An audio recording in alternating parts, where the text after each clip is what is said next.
Embouteillage, difficultés de stationnement, pollution, la voiture sera naturellement moins présente dans la ville de demain, car l'on saura s'en passer ou mieux la partager.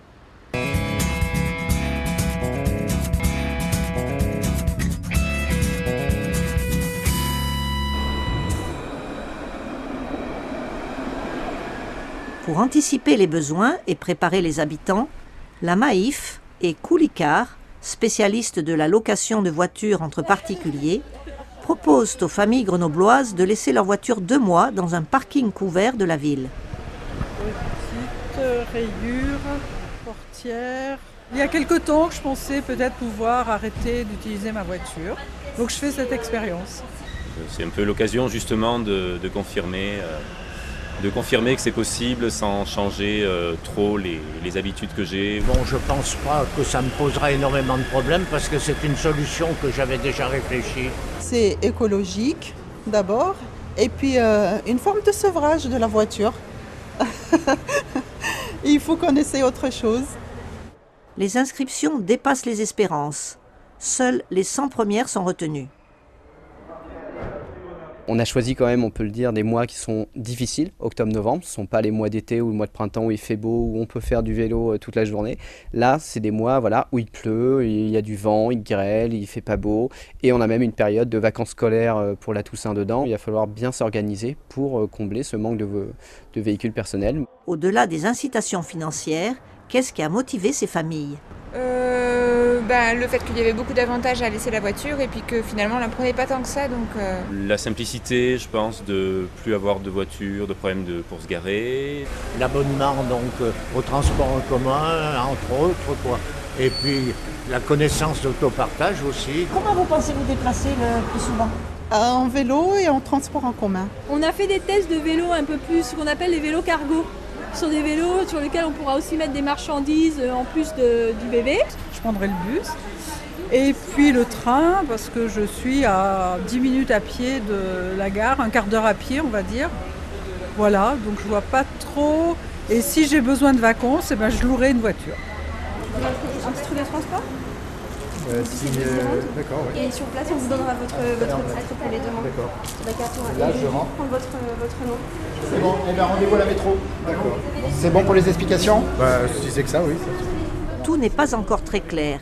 Alors, direction le Forum, siège de Grenoble-Alpes Métropole et du SMTC, partenaire de l'initiative, de même que Cité Libre, Métro Vélo ou encore l'ADTC. Je suis assez prudente et rodée, mais si j'ai peur de le mettre sur la route comme ça, alors qu'il n'a pas trop l'expérience. Voilà. À la limite, donc on part à vélo de métro vélo de gare. Le délai pour avoir une voiture, en gros, à peu près. C'est du libre service, vous réservez vraiment quand vous le souhaitez. Donc si je veux une voiture pendant un quart d'heure... Merci à tous les partenaires qui ont permis d'organiser cette opération. Et je vous souhaite de bons 2 mois sans ma voiture. Voilà, merci beaucoup.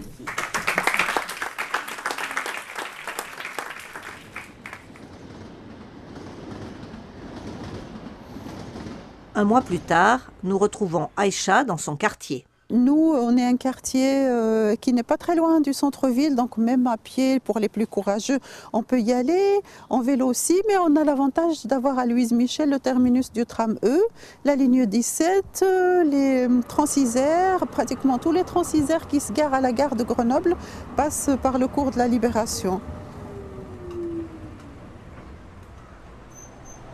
J'avais un vélo, moi et les enfants, on se les fait voler malheureusement. Et ça tombe bien, la proposition de Métro Vélo, de mettre à disposition 2 vélos, ça nous a bien dépanné.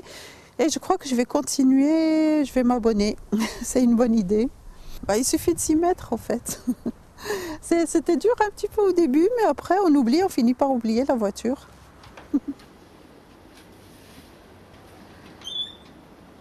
Bon, aujourd'hui je vais récupérer ma voiture. Bon, elle ne me manquait pas beaucoup.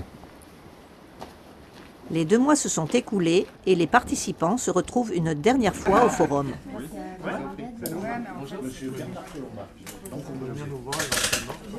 Bon, je vais encore conserver ma voiture je pense cette année. Je suis en train de voir avec le garage s'il y a possibilité de la reprendre. Une expérience en voiture super. D'ailleurs, je ne savais pas qu'on pouvait la laisser et mon angoisse, c'était de la reprendre. 2 mois sans voiture devant ma fenêtre, j'ai trouvé ça assez sympa. Ça t'a fait quoi 2 mois sans voiture? Ça m'a fait de la joie. Moi, ma plus grande fierté, c'est d'avoir lutté contre mes craintes de vieille. Moi, ma plus grande fierté, c'est de découvrir mes pieds, la capacité qu'ont mes pieds à me transporter.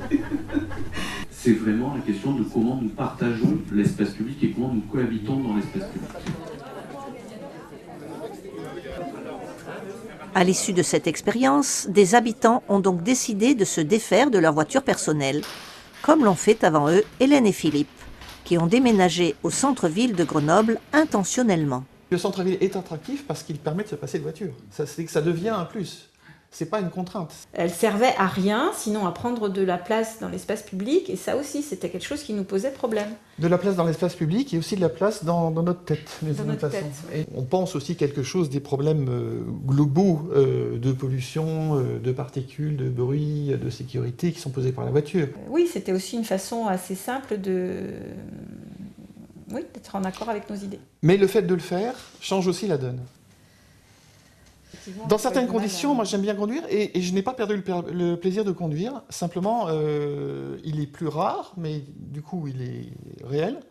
Et il est un peu débarrassé de peut-être un début de culpabilité ou d'absurdité, sentiment d'absurdité. Pour nos fils, la voiture est un transport parmi d'autres. Et c'est pas du tout un truc central. Ça a perdu son espèce de statut quasiment de symbole de passage à l'âge adulte. Eux, ils n'ont plus du tout ça dans leur façon de penser les déplacements.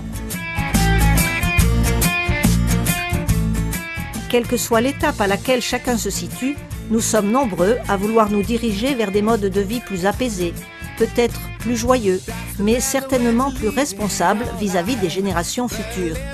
Alors, envie d'essayer ?